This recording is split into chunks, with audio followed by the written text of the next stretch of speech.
Saya dulu pun pernah dituduh mau kudeta, Prabowo mau kudeta, mau ambil alih negara karena dia panglima, punya pasukan tempur yang paling banyak, bukunya sudah bagus-bagus, sudah ya. Kalau saya, alhamdulillah, karena saya dulu dituduh mau kudeta, saya disuruh pensiun cepet-cepet, ya kan, masih gagah, bintang 3 pengen jadi bintang 4, nggak jadi-jadi, ya kan? Kadang-kadang kita tidak mengerti apa maksud Yang Maha Kuasa. Dan dulu saya agak dekat sama Gus Dur. Gus Dur itu, orang mau percaya nggak percaya, kadang-kadang punya sesuatu, bisa melihat jauh ke depan. Karena saya dekat sama beliau, waktu beliau presiden, saya sering dipanggil oleh beliau. Jadi waktu itu usia saya masih ya relatif muda, ya masih fit. Saya sebetulnya berharap dari Gus Dur, karena dia presiden dan dia tahu bahwa saya sebenarnya tidak bersalah. Saya berharap kalau bisa dia rehabilitasi saya, mengembalikan saya sebagai seorang jenderal. Sebetulnya harapan saya itu. Tapi sudah, karena beliau itu banyak berjalan, banyak. Saya capek, nderek Gus Dur capek, jualan terus. Jalannya tidak jalan secara fisik saja, tapi jalan secara rohania. Baca buku ndak karu-karuan yang dibaca itu. Kalau saya cerita tentang bintang film ini, dia sudah tahu. Saya cerita tentang pemain bola ini, dia sudah tahu. Saya cerita tentang ulama ini, dia tahu. Ini ngertinan ini. Ternyata karena dia jalan terlalu banyak. Sampai bisa nita ini orang yang banyak jalan dan tidak itu kelihatan. Kata anak-anak no itu kurang piknik gitu kan. Istilahnya itu. Gus Dur ini piknik kemana-mana ya. Pesantren mana yang tidak pernah dijajah beliau, mulai dari tambak beras sendiri, Denanyar, Tebuireng, Sarang, Krapyak, Tegalrejo, Al-Azharin. Makanya ketika di Al-Azhar, Gus Dur sudah capek. Orang mengatakan bahwa Gus Dur itu tidak lulus di Al-Azhar, itu salah. Salah.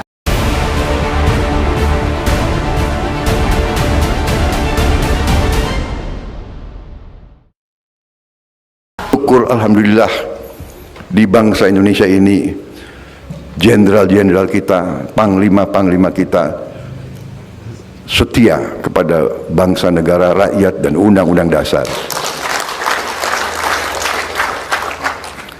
Bapak-bapak sebagian besar sudah kenal saya lama, kira-kira kan begitu. Saya dulu pun pernah dituduh mau kudeta, iya kan? Prabowo mau kudeta, mau ambil alih negara karena dia panglima, punya pasukan tempur yang paling banyak. Dulu saya Pangkostrat, batalion saya 33 batalion tempur semua, ya kan? Kawan dekat saya Panglima Kodam Jaya Safri Samsudin,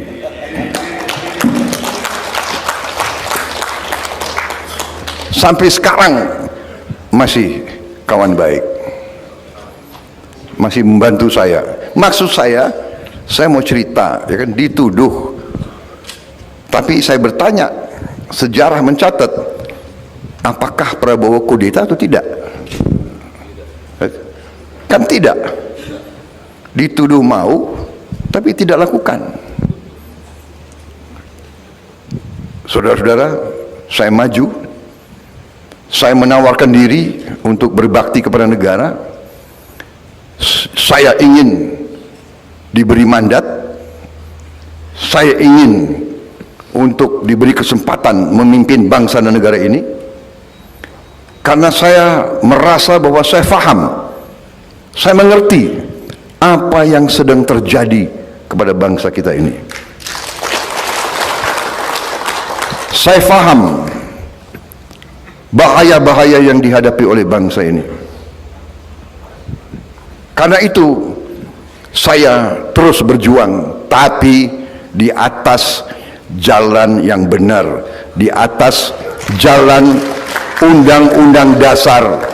Saya datang di hadapan rakyat dan saya minta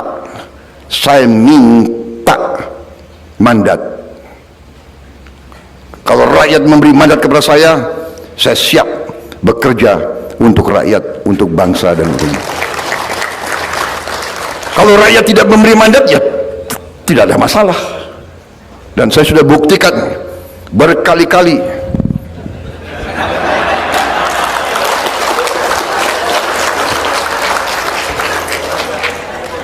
Agak aneh ini ulama ini. Kok ketawa ya?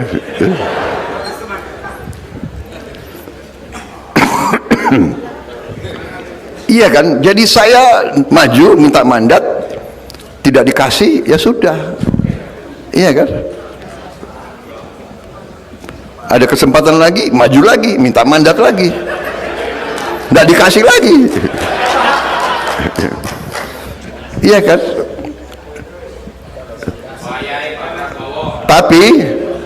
Tapi saya lihat, kok masalahnya masih sama ya. Masalahnya adalah kekayaan bangsa Indonesia tidak tinggal di Indonesia. Saya bikin buku. Berapa buku saya buat? Saya bikin buku, menurut saya buku itu bagus, tapi nggak laku. Ini aneh nih, ulama kalau nggak laku dia ketawa lagi. Aduh, buku saya nggak laku, sedih dong. Jadi rupanya buku yang bagus memang belum tentu laku, ya kan? Saya belajar lagi, bikin buku lagi. Akhirnya karena mungkin nggak laku-laku, ya sudahlah. Aku bikin buku, aku bagi-bagi saja gitu.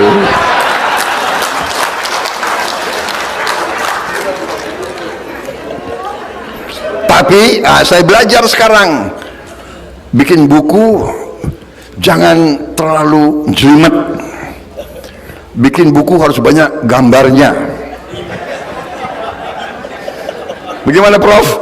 Ini profesor sama juga ini sama saya ya kan? Prof, Pak Jafar Hafsah bagaimana ini? Ini banyak profesor di sini. Saya kira mengalami nasib sama saya gitu kan. Ya. Bukunya sudah bagus-bagus, sudah ya. Kalau saya alhamdulillah, karena saya dulu dituduh mau kudeta, saya disuruh pensiun cepat-cepat, ya kan? Masih gagah. Bintang 3 pengen jadi bintang 4, nggak jadi, ya kan? Jadi terpaksa saya jadi pengusaha. Tapi itulah kebesaran yang maha kuasa ya. Kadang-kadang kita tidak mengerti apa maksud yang maha kuasa. Waktu saya diberhentikan atau dipaksa pensiun dini ya kan, saya sedih juga itu ya. Wah, masih gagah. Sekarang ya setengah gagah lah masih. Tapi dengan saya masih muda, sudah pensiun, saya karena dulu ya memang saya pensiun nggak punya apa-apa. Saya jadi pedagang, saya jadi pengusaha, dan Tuhan memberi. Ya, di situ saya merasa, mungkin itu maksudnya yang maha kuasa. Dan dulu saya agak dekat sama Gus Dur. Gus Dur itu orang mau percaya nggak percaya, kadang-kadang punya sesuatu, bisa melihat jauh ke depan. Karena saya dekat sama beliau, waktu beliau presiden, saya sering dipanggil oleh beliau. Jadi waktu itu usia saya masih ya relatif muda, ya masih fit. Saya sebetulnya berharap dari Gus Dur, karena dia presiden dan dia tahu bahwa saya sebenarnya tidak bersalah. Saya berharap kalau bisa dia rehabilitasi saya, mengembalikan saya sebagai seorang jenderal. Sebetulnya harapan saya itu. Tapi beliau panggil saya. Habis itu beliau punya satu teknik kalau mau kasih tahu. Beliau suruh saya ke Jawa Tengah, ketemu satu kiai yang beliau anggap agak punya kelebihan kemampuan. Prabowo kok menghadap kiai itu. Saya datang ke Jawa Tengah, saya menghadap kiai itu. Kemudian kiai itu mengatakan kepada saya, sudah Mas Bowo, udah ndak usah mikir lagi kembali ke tentara. Mas Bowo, jadi pengusaha saja. Lemes aku. Hah? Ketawa lagi. Wah, aduh, ini memang ulama Indonesia ini. Kecewa saya. Waduh, ya. Masih menggebu-gebu kan, pengen gagah kembali Pak, kan saya enggak, dalam arti kan dituduh ini kan tidak terjadi.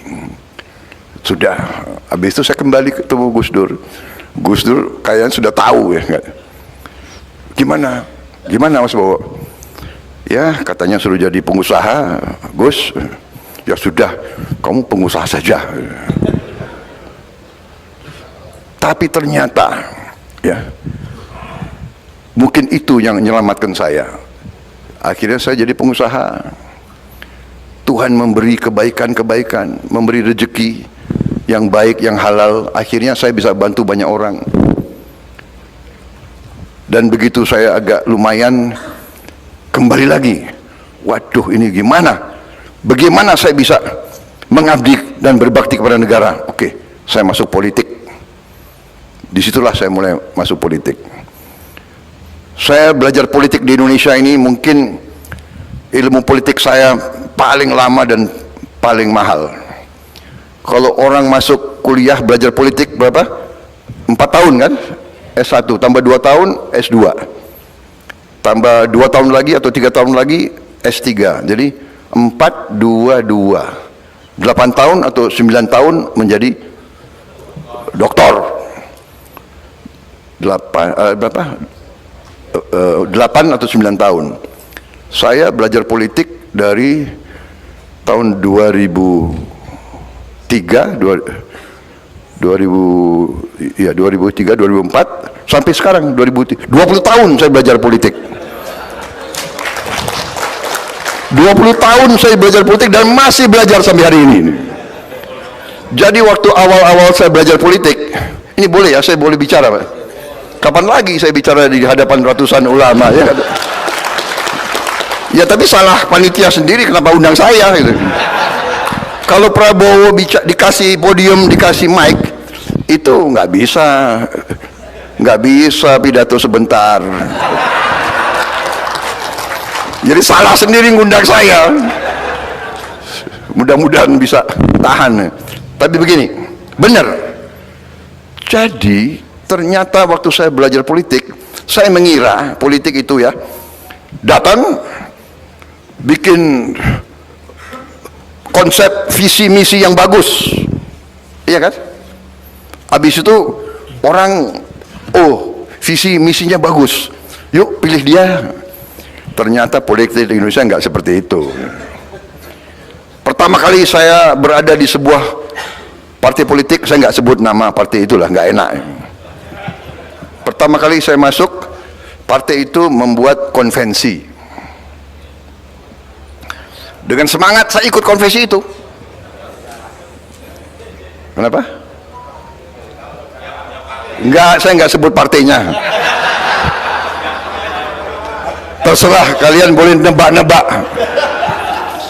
Saya ikut keliling Indonesia, dan waktu itu yang ikut sama saya itu ya banyak tokoh juga, termasuk Pak Nurkolis Majid waktu itu. Jadi kita diundang di tiap provinsi ya, memberi visi dan misi, Pak Nurkolis bicara, saya bicara sebenarnya. Habis itu tanya jawab, tahu-tahu dari belakang ada yang berdiri bicara ke Pak Nurkolis, Pak Profesor, benar yang Bapak sampaikan, benar sekali, kami setuju, tapi ini kami ingin yang konkret. Apa yang konkret kan? Saya juga belajar juga apa maksudnya konkret. Jadi Pak Profesor, dalam politik ini kita yang penting adalah kredibilitas, yang kedua adalah integritas, yang ketiga adalah akseptabilitas, tapi yang penting adalah isi tas.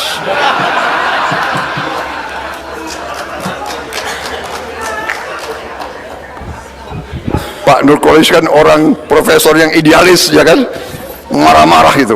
Apa maksudnya isi tas? Oh, saya belajar, oh begitu. Sudah, karena beliau itu banyak berjalan, banyak. Saya capek, nderek Gus Dur capek, jualan terus. Jalannya tidak jalan secara fisik saja, tapi jalan secara rohania. Baca buku ndak karu-karuan yang dibaca itu. Kalau saya cerita tentang bintang film ini, dia sudah tahu. Saya cerita tentang pemain bola ini, dia sudah tahu. Saya cerita tentang ulama ini, dia tahu. Ini kok ngertinan ini. Ternyata karena dia jalan terlalu banyak. Sampai bisa nita ini, orang yang banyak jalan dan tidak itu kelihatan. Kata anak-anak no itu kurang piknik gitu bang. Istilahnya itu. Gus Dur ini piknik kemana-mana ya. Pesantren mana yang tidak pernah dijajah beliau? Mulai dari tambak beras sendiri, Denanyar, Tebuireng, Sarang, Krapyak, Tegalrejo, Al-Azharin. Makanya ketika di Al-Azhar, Gus Dur sudah capek. Orang mengatakan bahwa Gus Dur itu tidak lulus di Al-Azhar, itu salah. Salah. Tanyakan Kiai Sanusi. Salah. Dia memang tidak kuliah.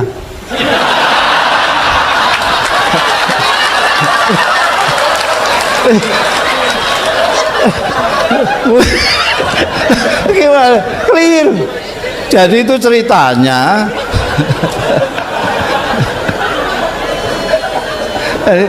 Ceritanya Gus Dur itu tanya saya, Gus Dur itu saya nggak tahu kenapa dia menyintai saya nggak tahu juga. Apa memang saya ini memang orangnya simpatik apa nggak tahu. Sejak saya datang ini kan, saya datang setelah Om Sanusi sama Gus Dur, saya datang belakangan. Saya melarat belum dapat beasiswa, yang nyeplok nondok ya Gus Dur. Dia itu lihat saya terus seneng gitu aja. Jadi dia selama ini nggak kuliah. Begitu saya datang terus tanya sama saya, sampean kuliah di mana? Saya ini yang baru dibuka ini, namanya Al-Qismul Ali Dirasatil Islamiyah wal Arabiyah. Nah dia tidak tanya, tidak apa, kenapa kamu milih itu? Enggak, ya udah aku ikut gitu. Ini kok ikut ini. Begitu masuk, lihat mata pelajarannya. Loh ini kan pelajaran kita di pesantren-pesantren ini. Loh memang saya milih yang saya tahu, saya bilang gitu. Saya tidak pernah sekolah selama ini. Saya itu kan tidak pernah sekolah, Gus. Saya tahunya pesantren. Jadi saya cari fakultas mana yang kira-kira tidak ada pelajaran yang sekolahan, yang pesantrenan semua. Bangsane tafsir, tauhid, bangsane gitu itu. Kata Gus Dur, nah ini kan entek-entek umur itu. Ya terus lalu enggak kuliah, ya enggak kuliah sudah. Terus langsung kirim surat lamaran di Baghdad, diterima di sana, dan dia lulus lebih dulu dari saya. Jadi keliling. Kalau Indonesia bagian kecil. Jadi ketika dia selesai di Irak, dia nyurati saya sudah selesai, alhamdulillah. Sampai nanti kalau sudah selesai cari utangan. Kamu cari utangan nyusul saya. Saya sekarang sudah di Belanda. Saya dapat pekerjaan yang gajinya besar sekali. Ngepel kapal keruk. Gus Dur menang ngepel kapal keruk. Jadi kalau sore oli tok di sini. Kamu enggak bayangkan itu. Oh, bunuh dia aja enggak bayangkan. Sampai juga sudah saya carikan pekerjaan yang sesuai dengan sampean di bagian reklame. Untuk gambar-gambar reklame itu kan. Nah, dia tahu saya bisa gambar. Nanti kira-kira sekian bulan gaji kita sudah bisa untuk membeli mobil second. Kita nanti berangkat pulang lewat darat. Kawan-kawan yang akan kita lalui sudah saya kirimi surat semua. Rinci, nanti dalam perjalanan kita bisa bicara tentang Indonesia. Jadi sudah lama, jangan tema baru sekarang.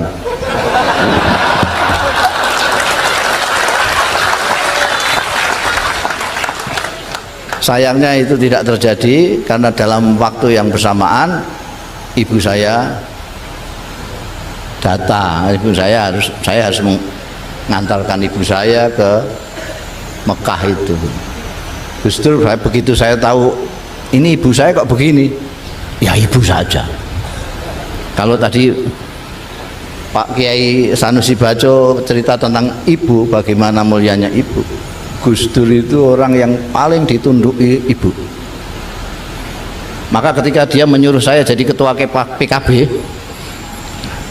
saya hanya jawab sedikit aja, tidak boleh ibu saya. Langsung ya sudah kalau gitu.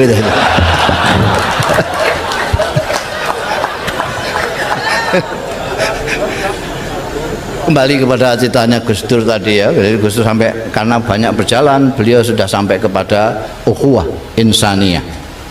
Sampean mungkin ukhuwah Nahdiyah saja masih tertatih-tatih, ukhuwah Islamiyah saja masih tidak terbayangkan gimana. Apalagi sekarang ini kalau orang Islam kayak di sini gitu enak ya. Wah, guyang-guyu. Wong khol kok guyang-guyu itu enggak.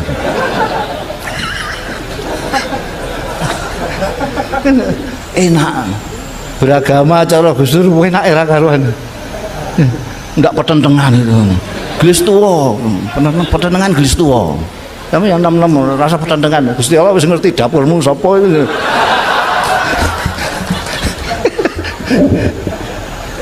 Gus Dur sudah sampai insan, manusia. Jadi beliau itu sudah manusia yang dipikirkan, tidak orang Islam tok. Jadi apalagi kok hanya politisi tok, hanya seniman tok, hanya enggak. Ini sudah manusia. Ini kuncinya. Karena Gus Dur sudah manusia, maka yang dipikirkan juga yang manusia. Jadi bisa memaklumi semua Gus Dur. Karena manusia itu memang diciptakan Tuhan macam-macam. Karena ada orang yang tidak tahu, disangkanya Gusti Allah itu menciptakan manusia itu hanya segini, menciptakan swarga itu hanya untuk orang segini. Dia pikir swarga itu sak Jakarta tok gitu. Swarga kok sak Jakarta tok, dia dipikir swarga itu arduha samawati wal ard. Bumi itu hanya sepersekian butir debu kalau di alam semesta ini. Anda buka YouTube, pakai kunci bumi, klik, lihat itu kecilnya bumi. Bumi, matahari sekian, sinar ada lagi guru, tidak kelihatan. Apalagi kok Jakarta. apalagi TPS. La ilaha illallah. Pilkada kok mikire koyo donya salam.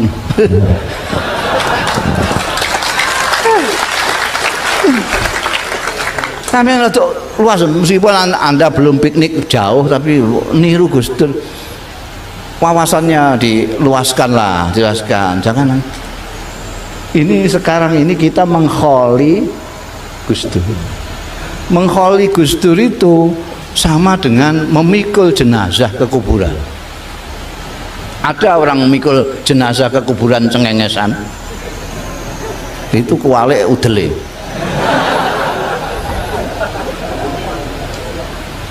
Kalau orang memikul apa namanya pendosa itu bahasa Indonesianya? Keranda. Kalau orang memikul keranda tentu mikir, saya sekarang mikul keranda, saya nanti dipikul apa berangkang sendiri. Wa idza hamalta ilal quburi janazatan fa'lam bi annaka ba'daha mahmul wa idza wulita umura qaumin sa'atan fa'lam bi annaka ba'daha ma'zulu. Kalau suatu saat engkau memikul keranda ke kuburan, ingatlah suatu saat kau akan dipikul juga, karena kamu tidak bisa berangkang sendiri. Kalau suatu saat engkau diserai sesuatu jabatan, ingatlah suatu saat kamu pasti lengser. Jihadu kok kaya apa? Apa kurang jago Pak Gadot ini? Lengser. Apa kurang jaduk Bung Karno? Lengser. Apa kurang jaduk Pak Harto? Lengser. Kalau orang hidup, ingat nanti dipikul atau tidak, dia akan baik. Jadi kita ngekholi ini juga harus mikir. Sekarang kita ngekholi Gus Dur, kita nanti dikholi apa hanya seperti ayam kepelindis kol gitu saja, orang geger sebentar sudah.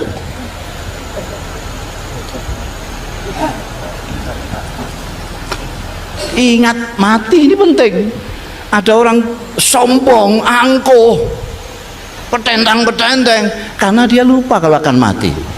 Di tempat saya ada yang diajak takziah nggak mau. Kang Parno takziah yuk ke tempatnya Parno. Rasudi. Loh kok Rasudi gimana takziah? Oh, nalika urip utangi duit 20.000 ae ora aweh malah ngidoni kok.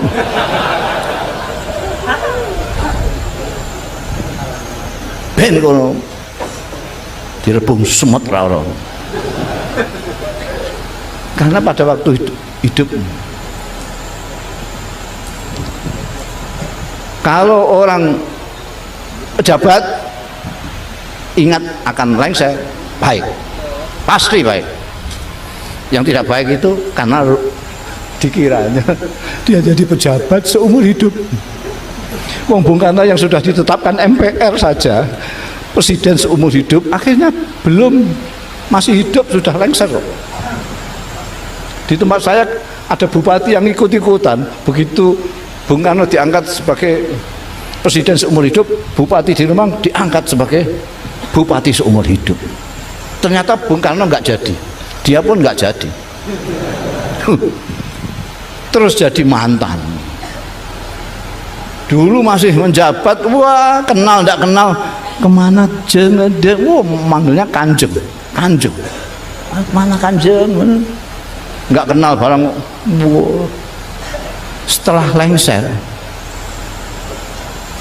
jangankan orang biasa, anak buahnya aja nggak nyapa, karena dulu sering ditempelani. Akhirnya terus jalan-jalan itu kasihan lah itu, pakai jasnya kegedean karena dulu gemuk. Tak ajak ngomong soal nostalgia zaman dia kuasa itu, wah senengnya bukan main. Jadi kita harus ingat. Nah ini saya belum tahu, barangkali ada yang tahu sampean. ada orang tokoh, bukan hanya tokoh nasional tapi tokoh internasional, pernah jadi presiden, kiai segala macam, tapi sering ziarah kubur. Pernah ada yang kok menengai? Gus Dur ini saya kira satu-satunya presiden sing sobo kuburan. Presiden itu pejabat paling dhuwur itu, malah dinyai karo ngomong jadi sarkup sarjana kuburan. Ketika ada yang tanya sama Gus Dur, kenapa kok sampean sering ke kuburan, jawabnya persis seperti Syekh Bahlul. Sampean kenal Syekh Bahlul? Sekarang dibuat mainan Bahlul, padahal itu min ukola ilmajanin. Syekh Bahlul itu Abu Wahbin Al-Bahlul bin Amr As-Sayrafi Al-Kufi. Dia hidup pada zamannya Harunur Rasyid. Entah Gus Dur pernah baca itu atau kebetulan sama. Ketika ditanya jawabannya begitu, sampai kok sering ke kuburan? Saya senang di kuburan ini, orangnya baik-baik, tidak ada yang saling fitnah, tidak ada yang ghibah, ngerasani sana ngerasani sini, dan lebih jauh daripada itu dia mengingatkan ke akhirat. Jadi kalau Gus Dur kan masih hati-hati, jadi pejabat masih hati-hati itu karena sering ke kuburan. Nah sekarang ini di kuburan musyrik kan? Ayah. Sekarang ini repot. Hal-hal yang bisa mengingatkan kita kepada sesuatu yang mulia itu mau dihilangkan. Muludan, sarana untuk mengingat pemimpin agung kita yang akhlaknya tadi sudah sebagian dikemukakan Kiai Sanusi Bajo, dibid'ahkan. Kaul yang mengingatkan tokoh-tokoh yang berjasa kepada masyarakat dan mengingatkan kematian. Sekarang bahkan mengucapkan selamat ibu saja diharamno. La ilaha illallah, iki mau isine haram tok. Saya khawatir nanti di swarga itu yang ardua samawati wal ard isinya cuma mereka tok. Kasihan mereka, kesepian ya. Glundang gandung itu satu kancane.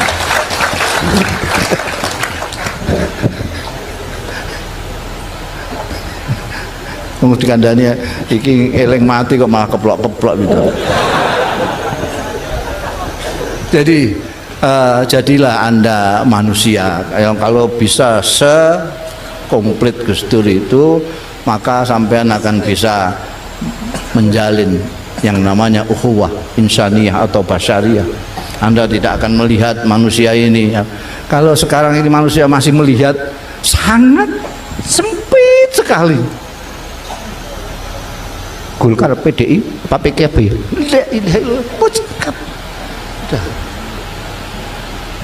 Kalau orang PKB lihat Golkar kok enggak. Yang aneh NU ini. NU kalau ke Golkar pakai kacamata Golkar, kacamata NU ini ditinggal. Kalau ke PDI kacamata NU dicopot, yang dipakai ke kacamata PDI. Jadi kalau lihat sama-sama NU nya nggak kelihatan.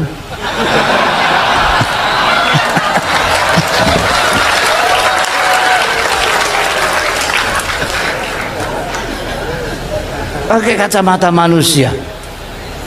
Pakailah kacamata manusia seperti Gus Dur. Nanti semua akan lihat wajahnya. Oh ini balaku dewe, tunggal mbah. Tunggal mbah. Siapa? Minimal Mbah Adam. Kalau tidak Mbah Nuh, Adam kedua. Kalau kita pakai kacamata manusia. Tapi kalau kacamatanya kacamata Islam, saya lihat orang itu kayak Romo Muji, ini wong ta ora.